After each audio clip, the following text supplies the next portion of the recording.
So this morning, the president is standing by Elon Musk and pushing him to find new ways to slash spending, even as courts have stepped in and paused a lot of Musk's actions over questions on legality.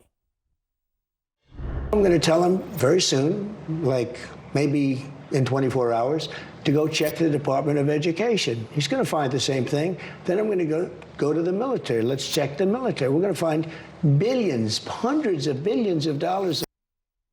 All right, with us now is Congresswoman Val Hoyle, a Democrat from Oregon, who was a member of the bipartisan DOGE caucus, a group of bipartisan representatives trying to support at least the spirit of the efforts from Elon Musk, the so-called DOGE caucus. But now, Congresswoman, you have left that group.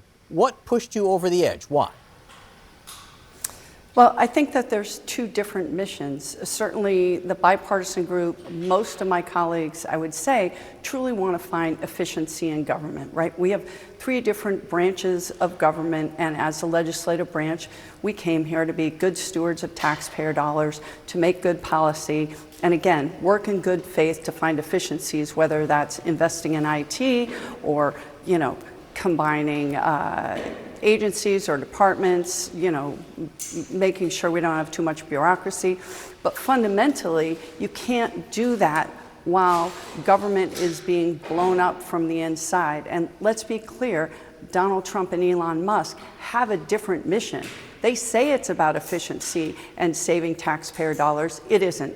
It's about intimidating workers, breaking our government, and installing loyalists that are loyal to Donald Trump and Elon Musk and not to the American people or the Constitution. So some courts have stepped in and paused or blocked some of the efforts by Musk here. Over the weekend, Elon Musk retweeted this comment about judicial activity.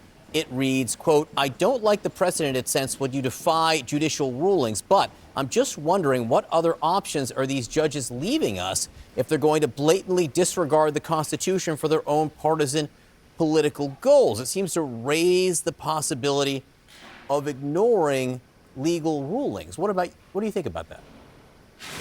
Well, and J.D. Vance, I think it was this weekend, also said, how dare the courts tell our Attorney General what she can and can't do?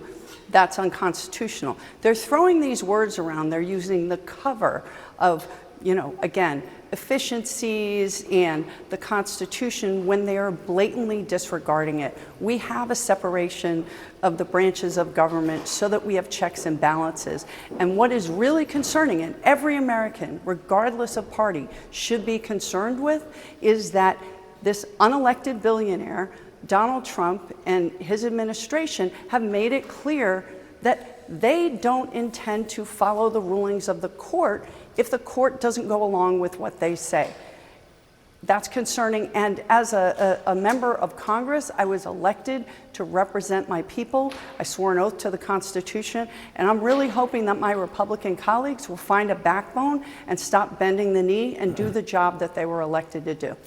What can you do about this? There are some raising the possibility of shutting down the government in March when some of these funding bills come up for a vote. Do you think Democrats should stand in the way? I think Hakeem Jeffries, I do trust him to be, he is our leader, and we will use whatever power we have. They will need Democratic votes to pass this budget. Yep. And fundamentally, we're not going to vote for something that undermines the American people. I do want to ask you, there's an interesting moment in President Trump's Super Bowl interview when he was asked a direct question about when Americans would feel prices coming down. Inflation. He ran on inflation. He largely won because of inflation. And I want you to hear the question and the answer here. Listen. If all goes to plan, when do you think families will be able to feel prices going down? Groceries, energy, or are you kind of saying to them, hang on, inflation may get worse until it gets better? No, I think we're going to become a rich. Look, we're not that rich right now. We owe $36 trillion. That's because we let all these nations take advantage of us. I'm not sure I heard an answer about inflation there and prices. Did you? Nope, there was no answer. And I think Elon Musk, which again, nobody nobody voted for Elon Musk. He bought the election, but fundamentally, he had put out on Twitter that, you know, people are going to have to suffer in order for us to make America great again. Meaning they have no intention of lowering prices, at least not in the short term. Nothing they have done has addressed prices for consumers or the economy. It's all about retribution. Renaming the Gulf of Mexico does nothing to bring down the price of eggs or milk or rent or childcare. So, you know, again, these people say one thing while they're doing another, and I don't think that they're serious about that. Look at Project 2025.